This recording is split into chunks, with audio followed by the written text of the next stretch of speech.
Welcome to Davidtree's Love Who You Are podcast.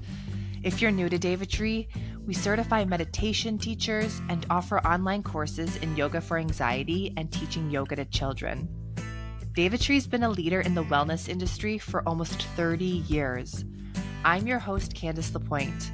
Join me as I connect with insightful guests who share the surprising places their meditation, yoga, and wellness journey have taken them.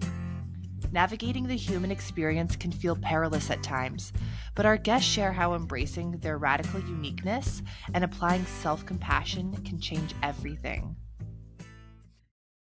Hello, and thanks for tuning in to another episode of the Love Who You Are podcast. My friends, when you hear the word play, what comes to mind? For many of us, play was effortless when we were kids, but somewhere along the way, our responsibilities grew and we lost some of that playfulness. Maybe you can resonate with that feeling of having the urge to be playful or silly, but deciding against it because you're too worried about what others might think. I think we've all been there.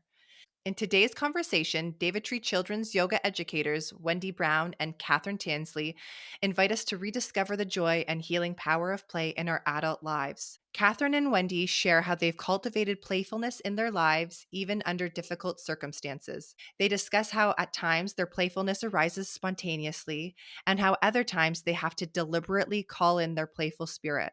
We explore how play can help us navigate life's heavier moments, making it an essential part of navigating these wild times we live in today. We talk about what it means to be brave enough to be silly, to release self-judgment, and to find joy even in everyday tasks. You'll learn why safe, judgment-free spaces matter for authentic expression and how letting go of perfection opens us to laughter and growth, and practical ways to invite play into everyday life. Starting now. Even if you've been feeling weighed down by responsibility or longing to reconnect with your lighthearted self, this conversation will remind you that joy, spontaneity, and silliness are all powerful tools for healing and presence. Finally, for anyone with little ears around, I used just a wee bit of colorful language in this episode as I said goodbye to our guests. What can I say? I was having a moment. Enjoy every minute. Hi, you guys. I so appreciate you being here. My goodness. Thank you, because there was like a whole rigmarole getting in here for myself and getting recording. And you know what? I think that there aren't any better people to be experiencing all those technical glitches and just the wonkiness of all of that. When I think of you, Wendy and Catherine, I think of lightheartedness, I think of playfulness, I think of excitement and understanding. And thanks for being here. Okay, so you guys are a part of the teaching team with Davidtree's HeartRise Children's Yoga Teacher Training. And welcome! We're so happy that you're on here and lending your expertise and wisdom and experience and all things that have to do with play and fun. So we're going to just get into it.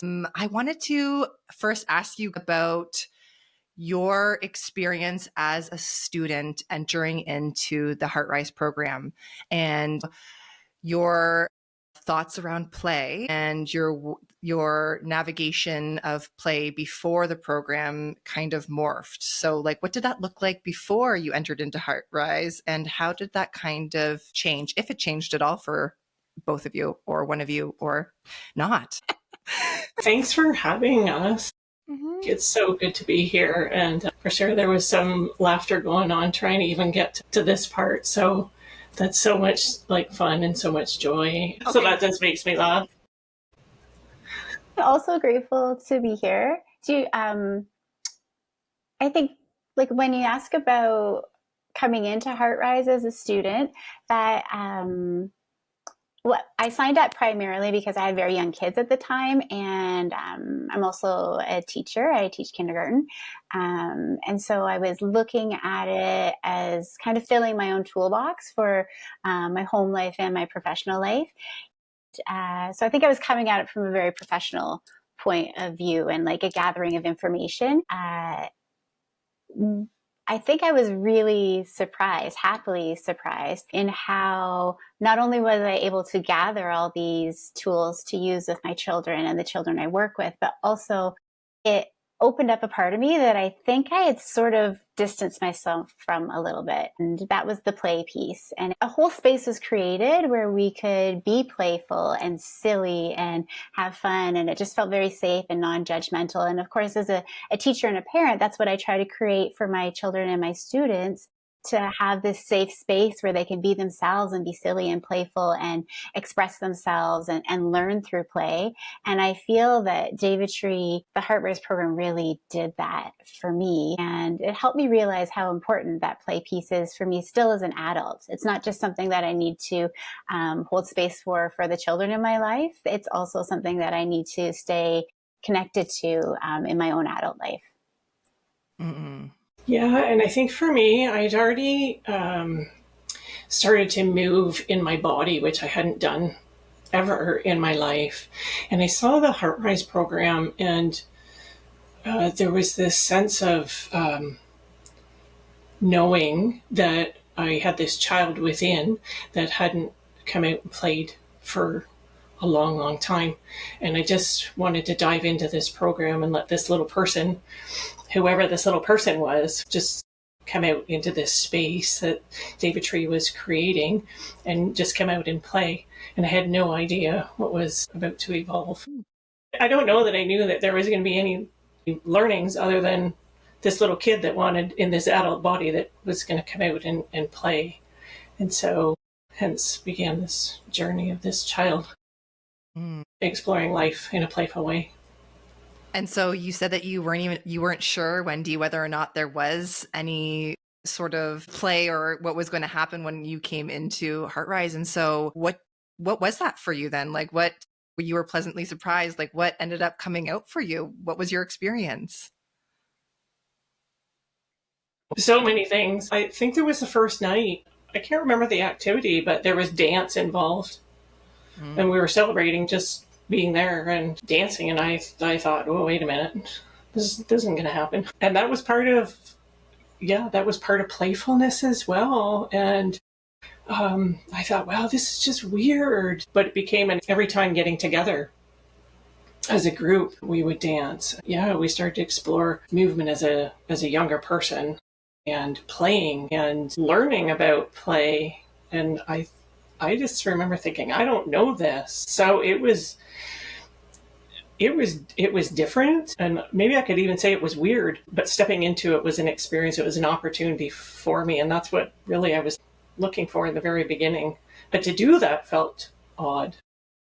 And then it became more fun, and I was excited and continue to be excited. Yeah, it was like it wasn't just a small door opening up. It felt like big barn doors opening up.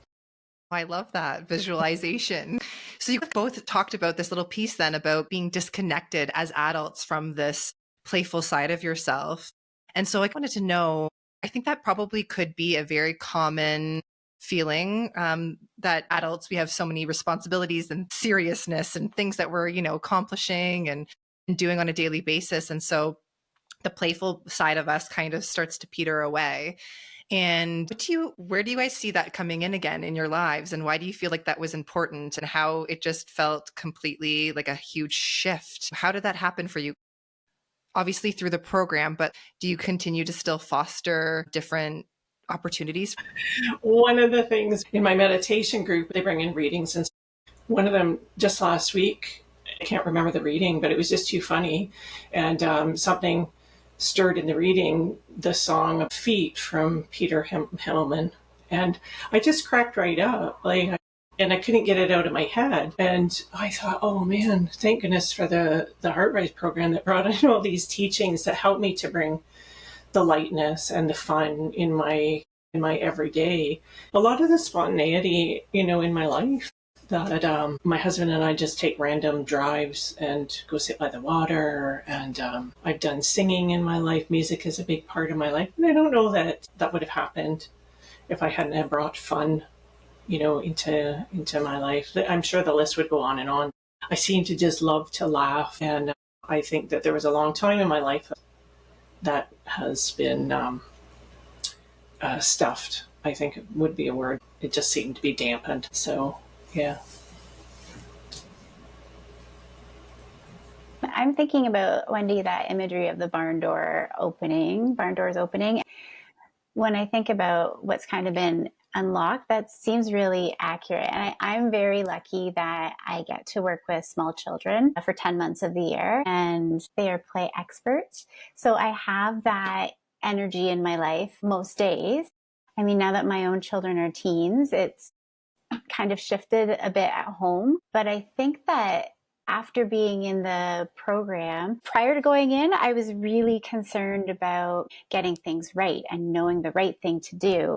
And both as a teacher and as a parent. And I mean, I still want to be the best that I can as an educator and as a parent.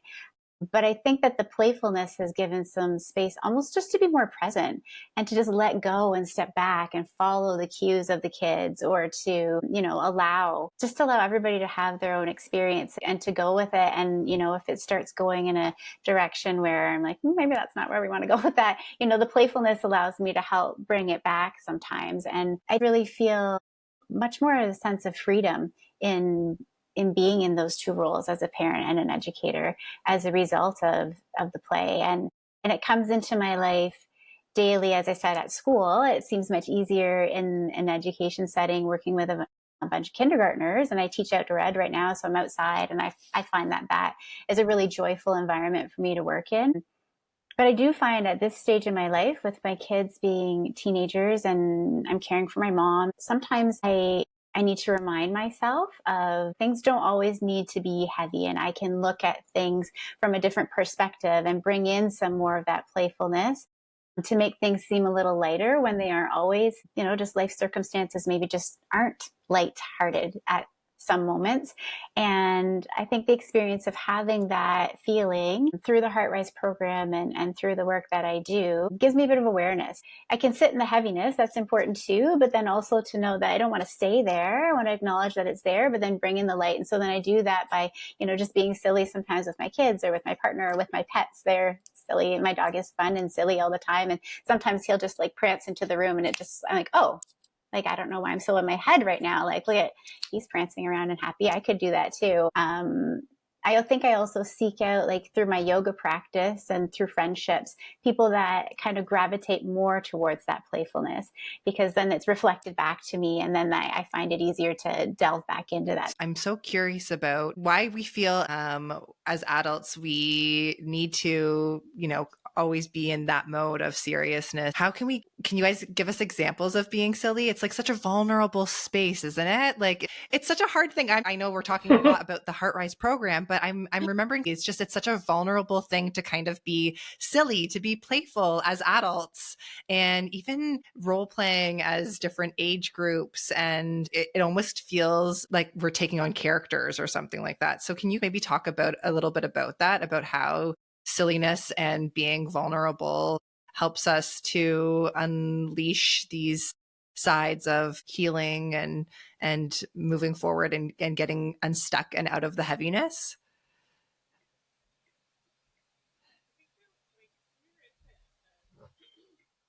I think about my own life. When is it that as a kid I stopped having fun and everything became hard and serious, and maybe around mid-teens? I don't really know that, but then everything had to be done perfectly, and everything, I needed to be this perfect person. I had to worry about everything. Well, I don't know that I had to, but that just seemed like that was just the way. And the fun things weren't as fun as they are now. Like, it's kind of a stressful world. And I think also what I started to recognize was that I'm judgmental, on my own self. Oh my God, like, don't go out the door skipping, because what if somebody looks at me and they think I'm a weirdo? I'm so worried about what are people going to think of me if I just do wonky things. But who really cares? But that's the judgment I had on myself. I couldn't let go. I couldn't just be free and just have fun. When I started to recognize that it really doesn't matter, like, so what? I love that line, so what? Just do it anyway. What matters is that I'm enjoying life, and I can just let go, and I'm never going to be perfect anyway, so who cares? Like, and it's great to make mistakes, and I'll learn from them and have fun in the interim, just to enjoy all the flubs. Who cares if I fall down? Like, laugh at myself. And when I started to be able to laugh at myself, I could create more fun within. And I remember, like, I saw this post probably on Facebook or something, and it was a post that they did this little hopscotch thing, but the number 10 spot was like a half moon and it said dance. And so it doesn't matter who it was, but anyway, they did it, and they did it out front of their house, and then they videotaped people coming along because they wanted to see, like, if somebody would do it. And people did it, and then they hit the dance spot, and then they were dancing. I'm killing myself laughing. So I thought, I'm going to do that in front of my house and see what see what happens. I didn't videotape, but the little kids were doing it, and I thought, that's great. For me, it just produced fun within, and it's like, just let go, leave all the everyday stuff, and it's not going anywhere. It's still always going to be there. There's such a sense of relief and release and freedom in all that. If I can just let go of all that and leave it.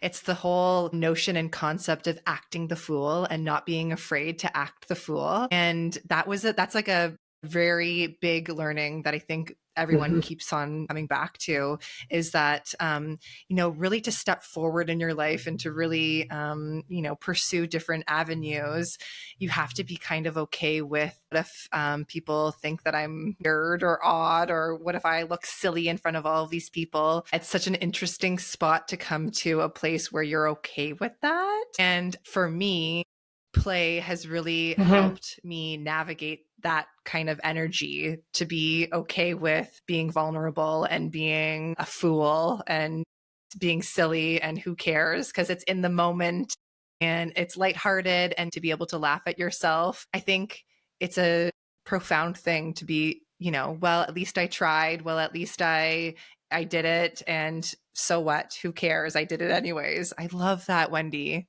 I love that so much. It's in our vulnerability that it allows us to step out and just be our silly self. And I think that that's humbling. I don't have to be anybody I'm not. And that's been my whole life work. Carefree when you're young. And then, like you said, Wendy, it's like you don't know exactly what age it was, but all of a sudden something kind of shift, and you were more perceptive to outside energies and people looking at you. You then again morph and try to put on this facade just to make sure that no one else thinks that you're something else than what you want to be known as. Do you know what I mean? There's this carefree freedom when we're young children, and then somehow that gradually just kind of gets like taken away from us a bit, and like you guys are returning back to it full on. And I just love being in your energy and your presence, because you offer a safe space for people to feel like they can be vulnerable, and they're in a space where they can be silly, and there's no judgment, and you're loved for who you are and the things that you do. Can you kind of talk about a little bit more about that? Can you pinpoint when you feel like you've gone through those stages, or even witnessing it within your own children? And what are your feelings about that as parents? Great question. So little time. Yeah, it's really interesting with my own kids. And it kind of maybe gives me some insight into maybe like a similar path I may have followed, but perhaps have forgotten a bit. Of course, they're on their own journey, which is different than mine. Watching them go from very playful young children, as you said, Candace, into this teenage kind of stage, I think it's quite common among teens maybe to be quite aware of what your peers are thinking and wanting to fit in and not wanting to stand out. And I think it's a real challenge too for teens these days with all the social media. And it just feels like it could be stifling in some ways. I know even as an adult, I have to be mindful of my social media, because I watch other people and then I can get caught up in, oh, look at what these people are doing, these people are doing, when really, that's only a piece of everybody's life that's being put out there. And I think that it's just really interesting to watch my kids kind of shift and change. And then I feel like my role kind of changes too, because before I was kind of following their lead, and now I think play is still very valuable, and I watch them kind of come and go from that. But I feel like now maybe I need to kind of entice them to play sometimes, to step out of that seriousness and the pressures of being a teenager. And it was really cool. My son had an opportunity to volunteer in my outdoor classroom, and he just absolutely lit up in a way that I hadn't seen in quite some time, because he was with the little kids and not with his peers. And I mean, peer time is so valuable too at that age, but it was just interesting. It was like a switch. And all of a sudden, he was being silly and dancing and singing with them. And I hadn't seen that side of him in quite some time. And there was just a lightness from him. And then he also volunteered at a summer camp this summer. Well, was doing some programming with the summer camp, and the same thing. He'd come home every day, and he was like a totally different kid.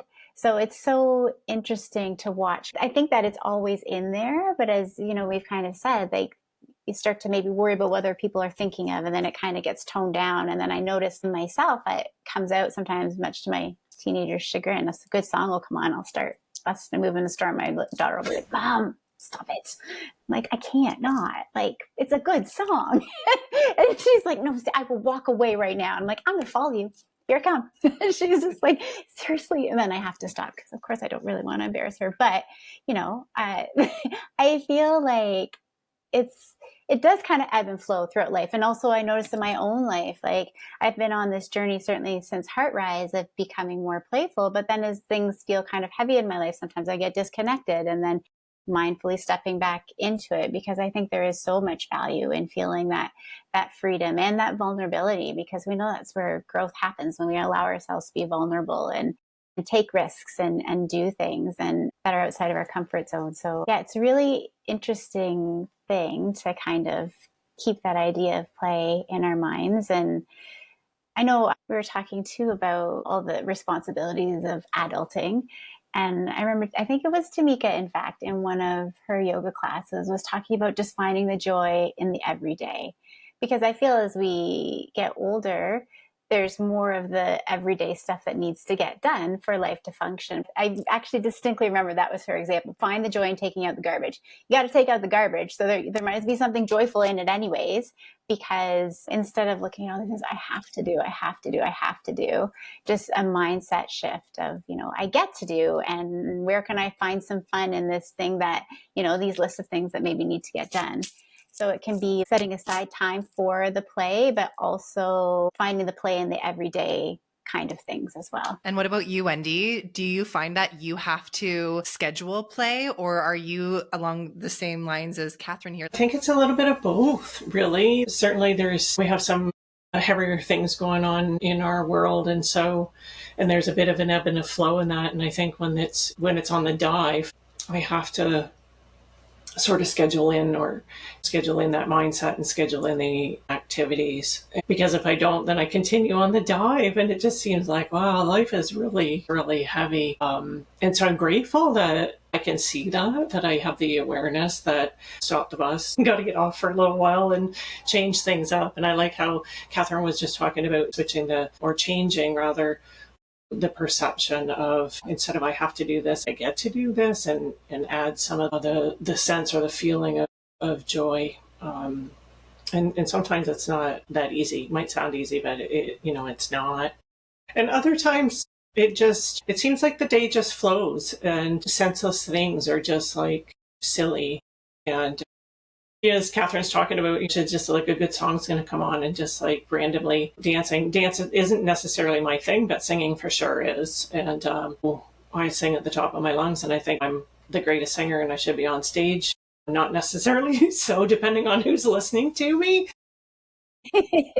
And sometimes if the little people are here, I have a few of them chiming in with me, and or similarly with music. And so yeah, some days it's a little bit of 50-50. Some days it's just not difficult, and I could be sitting here on the couch all by my little self, and the cat will jump, because now I have a four-legged furry person in my house. Not person, but a four-legged furry person. Oh my God, that would be funny, wouldn't it?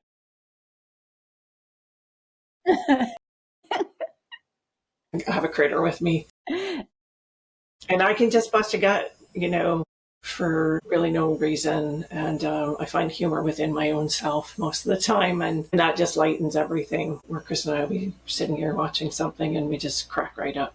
It's just great. It shifts the energy, because in today's world, we need some energy shifting, and we need some lightness, and we need some humor. And when the little people are here, well, it's just a whole whole another ball field all in it. I'm just chuckling. You talked about singing and that being your release and your way to get back to being playful. And me too, of course. Like when there's an energy shift that needs to happen, crank up the tunes, sing, dance, do all of that.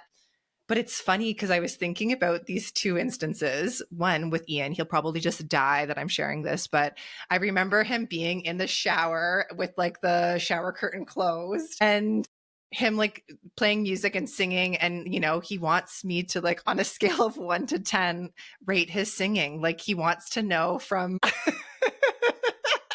from my perspective how good of a voice I feel like he has. And like that's kind of I mean in some ways that's so funny, right? Because I'm like, okay, well, I don't know necessarily if like you'll be like on like the next top 100 hit list, but I think that like it's funny that like he's obviously in the shower, he's singing, he's having fun, but like why is it that like all of a sudden we like internalize it? You're like, hey, wait, there's somebody listening, like am I actually a good singer or am I not? And then also that exact same thing happened with one of my girlfriend's daughters. I remember her being like 8 years old and being like, hey, I'm going to like sit here and I'm going to sing for you. And I want you to like let me know whether or not you think I'm a good singer. And I think that it's a aha moment that I was having while you were talking about all of this, Wendy. Who cares? Who cares whether or not like you're a good singer or whatever? It's in the moment of like the joy behind actually singing and belting out. But it's so funny that we always have that lens of like whether or not we're going to be like found out by somebody or we're like, we're going to have that judgment. It's this judgment we cast upon ourselves. I can't remember exactly what my response was to Ian, but obviously he was like looking for whether or not my judgment of him was going to allow him to keep on singing. Do you know what I mean? That's kind of sad in some way. Are you interested in uncovering a freer, more playful side of yourself and studying a new branch of yoga at the same time? If you felt stagnant or stuck in your yoga teachings or your own practice, our HeartRise Children's Yoga Teacher Training will help you break through and uncover an original source of joy. This course brings creativity into your life and will revolutionize your relationships with children and youth. HeartRise was designed by experienced therapists and yoga educators and has helped hundreds of people transform their practice and teachings. To experience this transformative online course, head to davitree.com, www.devatree.com. See you there. It all comes back to that, like, well, for me, right? Oh, am I good enough? Like, but that, winds itself all the way back to that younger Wendy. That's what makes me think about when you're saying that was, how do I express myself? And today, yeah, it's in the singing or even in my artwork. Just the other day, I thought, I'm going to try this urban sketching. And I don't know why. I just thought, I have some time, so I'm going to do it. But should I show anybody? Is it good enough to show anybody? Am I good enough to?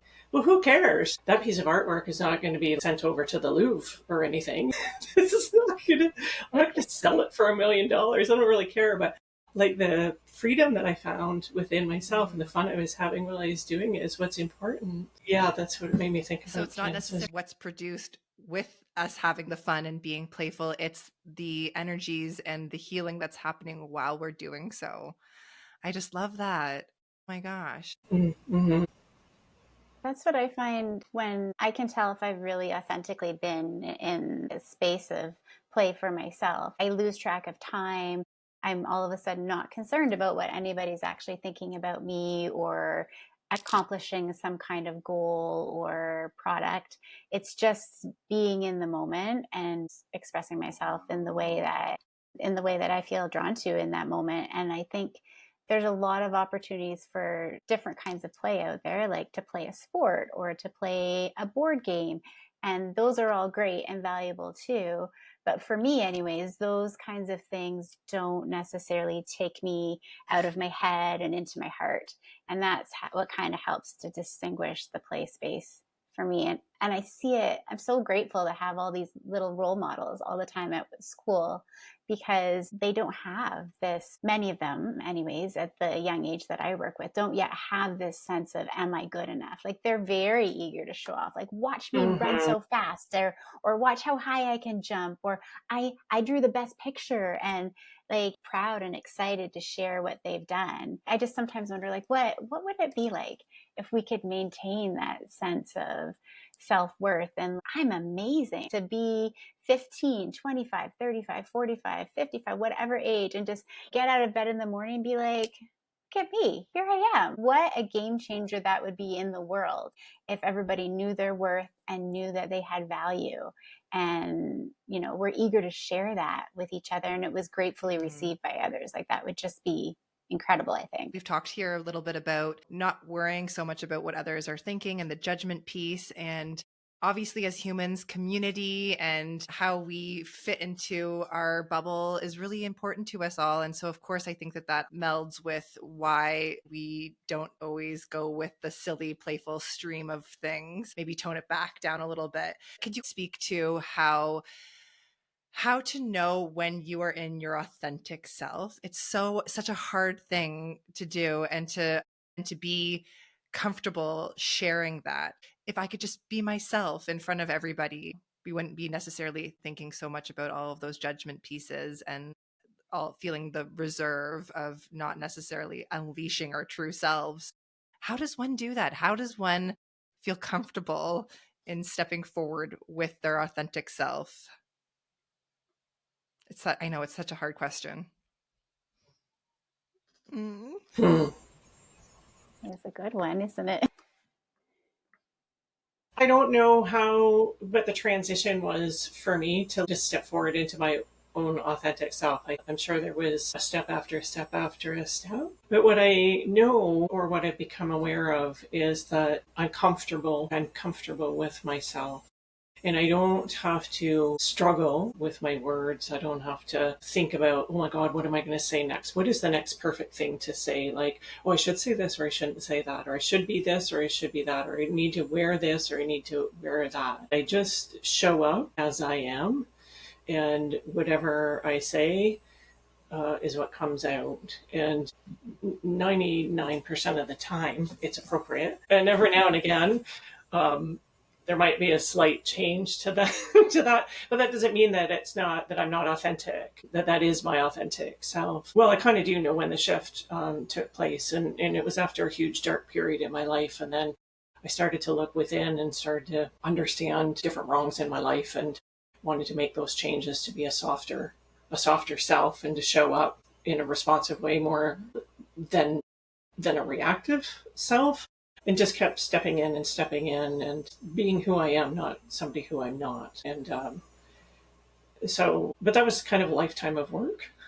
And it's not like I could go to bed tonight being somebody who I'm not today and showing up as my authentic self tomorrow, if Yeah, that it's a makes sense. culmination of different lessons learned and experiences had to bring you into that spot of where you are today to feel like you can be okay with Yeah, your yeah. authentic self. Yeah, and stepping in and trying something, and whoops, that didn't work. So maybe I'll step in the next time, try it a little bit differently, and that's a series of supportive people as well, and different practices, and the majority of them work, and some were a bit of a flop, if I could say that, and even just using that kind of terminology is just, well, that kind of makes me laugh, and not beating myself up for it. Learn to just don't beat yourself up, Wendy. It's all good. And that's authentic. To me, that's authentic. Is there's this sense of kind of just like owning it? Yeah, we're human beings. Obviously, we're going to try different things, and we're going to have things that work for us and things that don't. And we're going to say things that are amazing and appropriate. And then there's going to be times where things are maybe just like a little bit off putting, or perhaps not received the way we were intending, and being accountable and owning it as well. And able to shift to know that perhaps these things are a lesson, you're okay with them, and not to beat yourself up over making the wrong choice or the wrong decision. I feel like that is kind of a lesson from when I'm just observing and experiencing with my own children. I feel like that happens all the time. I'm not a perfect human being, and there's times where I really mess up as a mom, and my kids are just so willing to accept and they're okay with it. I'm more or less beating myself up about it, but then when I come forward and own it and say like, hey, I did this thing, I could have reacted differently, I could have said things differently, I'm sorry, they're just always so okay. It's surprising to me. It's a beautiful learning and constantly being reflected back at me from my own children. 100%. I think the word that comes to mind is just grace, really. And I feel like when I interact with others, I have a lot of compassion and understanding and grace for them. And then I can be very hard on myself. It's just coming back to that, coming back over and over again, that I too deserve that grace, that compassion, that understanding, because I too am a human and I make mistakes and that's okay. And I learn from those. And yeah, it's just really, I think, sitting with myself and reflecting a lot. And as you said too, Wendy, surrounding myself with people that see the good in me. So when I lose my way and I forget, that I am these great things, they remind me of it. And I think that's where community is really important, being around people that lift you up and support you. And look at myself as a teacher and the degree of silliness that I allow myself to have. I know that when we first started, like, for example, having ECEs in kindergarten classrooms, which, by the way, is the best addition ever, I think, to a kindergarten classroom. But I felt really self-conscious because before I was the only educator in the room. And it was just me being silly, singing, dancing around, crawling around on the floor, whatever it was we were doing. And then to have another adult and somebody who works with young children as well, all of a sudden something flipped in my brain. And I think it's just that practice over time. Now I just do me because I'm like, oh, well, people are going to look at me and it's fine. I'm just going to do me. And I feel like it's well received by the kids and I feel good about it. And so it's just lots of practice, dipping your toe in a little bit and then coming back out and then just trying. And eventually, like Wendy says, for me anyways, it's really been like a lifetime thing, just practicing being authentically me and being in that space of playfulness and being okay with it. Catherine, I know that you're a kindergarten teacher, and so I wanted to pry a little bit on this whole concept of allocated learning per grade, age, and all of that, and how through our conversation here, even today, we're talking about how there's so much to be learned through reconnecting with various age groups. And so, why do you think that there is that? Why do you think that maybe for ease of just teaching, there's like different grades and levels, but I know that maybe in different educational systems, there's this whole concept of intergenerational learning. And do you think that that would be something that would be very effective and profound in our education system as a whole?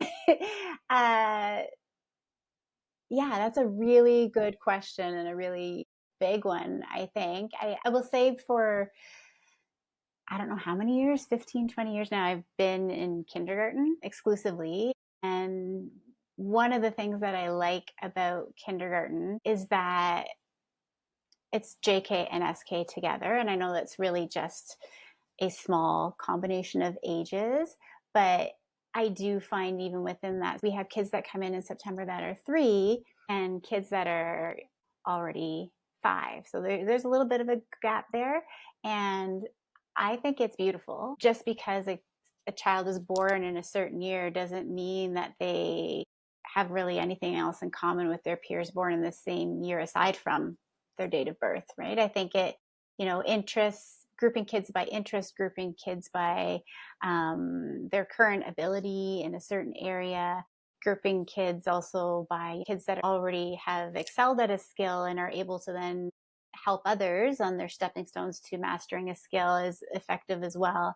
I think, we do limit ourselves when we are just ages and stages in life grouped. And notice as an adult, like ages of my friends have increased exponentially. When I was in school, it was maybe kids the year before me and the kids after me that I was friends with. But as an adult, I have friends in their 20s and I have friends in their 70s. And I find there's a real richness to that in terms of the experience that they bring, life experience, and their different perspectives on the world from being in it, just different amounts of time or being from different places in the world. And I mean, that is a beautiful strength in education, I think, is to have people from all walks of life in one building, depending on the building you work in, of course. But yeah, I think diversity is a really powerful thing that we could tap into. And I think that, it's interesting at recess when it's a slightly larger group of kids, depending on how big the school is. Sometimes it's everybody, sometimes it's just the primary, but you get to see how they interact maybe slightly differently, and certainly providing opportunities where like there's reading buddies or whatever it is. Older kids can be paired with younger kids. Even at my previous school, we did a little program where we would go to the retirement home next door, and it was grandparents working with smaller children, and they each have something very special that they bring to that meeting together. And I think that watching that unfold, like, it's really nice to see how it draws different pieces out. The kids draw out kind of the more playfulness, and then the older individuals are bringing out like some more nurturing, almost like a grandparent to these kids they just met. And so it's, yeah, I think that crossing ages is a really interesting thing to think about. You were talking, I'm thinking, oh, maybe I was being too narrow-minded too, because I'm sure that, like you said, there's different opportunities at recess, and even maybe if your child takes the bus, like there's different opportunities within our current system that allow for kids to interact in a wide range of settings and with a wide range of age groups. So you're so right. It reminds me of where my daughter is currently going to daycare. It's attached to a nursing home,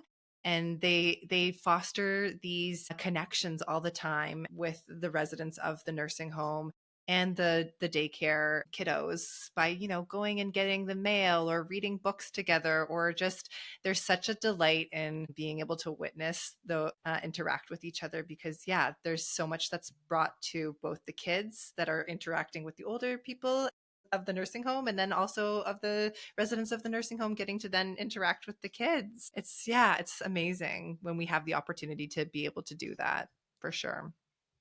I remember my own grandma when I was a young child, and she was actually, even till I was in university, till she passed. I was always like her little one, but she would answer the phone. I would call her every week, even after I had moved out and was away from home. And she'd answer the phone and say, hello. And then as soon as you heard my voice, like, she'd be like, well, hello, sweetheart. And her whole mannerism would change. And I remember being a young child and going with my family to visit her. And I think it does bring out this little twinkle in her eye that maybe wasn't there before. Her voice and her whole posture would kind of change, just because I think kids innately do bring joy to a lot of people. There's just a lightness and something beautiful about a young kid. Whether it reminds us of ourselves when we're younger, or if it's just such a special thing to be in the presence of, that I'm not sure, but yeah, there's definitely something really powerful about that. It's like it tickles their spirit. Yeah, that's a nice way to say that, Wendy. Even the word tickle. Yeah. I know that you've interacted and supported a lot of youth that have come from underprivileged settings or challenging settings. And so can you speak more about how adding play into their way of life can shift things for them? Yeah. Well, thanks for asking. Yeah, certainly for the last quite a few years, I've spent a lot of time with kids in the system, and had an opportunity to do a couple of programs. But in driving a lot of them around to see their families, some of them are just really quiet, and so I always try to interact. Some would want to. Most of them want to interact, some don't, but they love telling stories. And I always think about learning about how to do a story stream. So it's not that some of them would tell their own stories, but sometimes I would interact and inject myself into the story and continue the story stream. And it just that some of them would just engage in that, and it was just so much fun. And lots of times we just get singing songs and making up songs and sing the same songs over and over, and always made the journey, because some of the journeys were quite lengthy, always made them so much fun. Do you remember one little fella I drove? He must have been 6 years old, and he conjured up this story. But he was so invested in this story that he had this alligator in a tank at home, and it was growing and it got out, and like and I and I was like, wow, really? And the story just went on and on and on. And well, he said, you got to come over and see it. It's just that's the biggest thing. And he was so animated in telling this story. I was just dying laughing while I was driving. But yeah, the kids just really light me up. And I always felt like I was able to offer a safe presence, even if it was just for a few minutes of their day, because some of them were just having a not a good day. And I had another little girl that I went to pick up. She knew I was waiting, and she said, "Oh, would you like to hear some music?" And I was like, "Oh, sure." I didn't know what I was about to hear. And she was 5, and she she pulled this violin off the wall. It was hanging on the wall, and she jumped on the couch. And kids just like to be in any position on the couch, particularly upside down seems to be their thing. And she went right upside down on the couch and she's playing this violin. And it was just the sweetest little thing. And I can't remember. She played 2 little songs, and it just really got to my heart. And I had these little tears coming out of my eyes. And she stopped playing and she said, "Well, it's okay. Sometimes my mummy cries too." And it just made me cry even more. But I thought, what a delight. All these little kids, such a blessing in our lives if we're open enough to receive, the blessing that they're offering, all these stories and the music, and just allowing them to be in our lives or in my life. I'm just blessed. They can shift us into being into the present moment. And exactly what an amazing thing to be able to be aware in the moment that you're receiving all these amazing gifts from the children. And so beautiful. Thank you so much for sharing. That's amazing. I was thinking before we were meeting here about my experience in the HeartRise program and how I don't know exactly what the question is. I can't remember it now, but you're asked to bring a photo of yourself as a child. And usually you have it framed and it's usually sitting off in the corner, right? And I wanted to share, this was my photo. It kind of almost brings me to tears of just like me being so excited. And I wanted to ask you Oh. guys a little bit more about this whole thought about like the inner child and why that seems to be such like a buzzword right now. And do you believe that there is a lot of this playfulness and, tapping back into our inner child? Is it a thing? And can you speak to that, perhaps even from your own experience? Yeah, I look back on my own childhood, and my dad was quite sick. So was my mom. She was ill with some things. And then my dad got cancer when I was in grade 7, I believe I found out. And I feel like these things made me grow up kind of fast in some ways, and never wanting to be a burden to anybody, always wanting to get things right in quotation marks. And I think that it kind of stifled some of my childhood experience. And so I think that's part of why, well, stifling isn't really the right word maybe, but I do think that that was one of the powerful things about being in HeartRise, is going back to the inner child and looking at myself through that lens of compassion and allowing myself to know that it's okay, and maybe revisit some of that playfulness that I lost along the way. And I think I don't know. It's interesting. Is it fate? Was it subconsciously planned that I have this job working with young children that helps to draw that out of me all the time? Because I think that it can be really healing to go back to those parts of ourselves that maybe were vulnerable or, hurt in some ways. And it's never too late to heal things, because who I was as a little person informs all the decisions I've made along the way and where I am now. And, there's a deep wisdom in a lot of that. And there's also space for that compassion and forgiveness and allowance that, as I work on healing those pieces in myself, makes me a better human, a better parent, better teacher, and helps me approach the little people in my life with a different kind of understanding and softness, as well as myself, because that's where it all begins, is with ourselves. So I fully think that having the opportunity to tap back into our younger person in the training is a really powerful experience. And it's one that I still work with today. You know, something will come up and I'll be like, I've worked a lot on having awareness around these things. I can't say that I'm always good at choosing a different pathway all the time, but over time I've developed awareness where I can stop and be like, that's a deep rooted thought about myself. That's not true.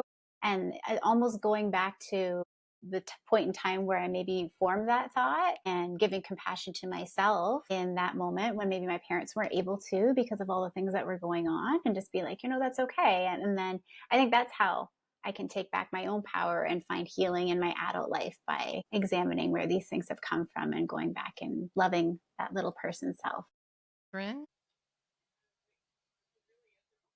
Yeah, there really is a buzz about inner child work, and I really feel that it's worthy of doing the work. And certainly having fun and play is a big piece of it as an adult and as a child.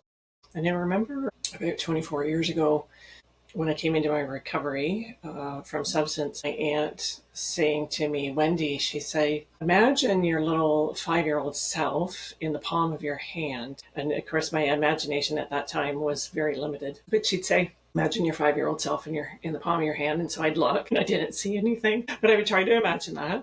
And she'd say, now she just needs a little bit of love and a little bit of comfort. And I'd be like, I'm not really sure what that means, but I've never forgotten that.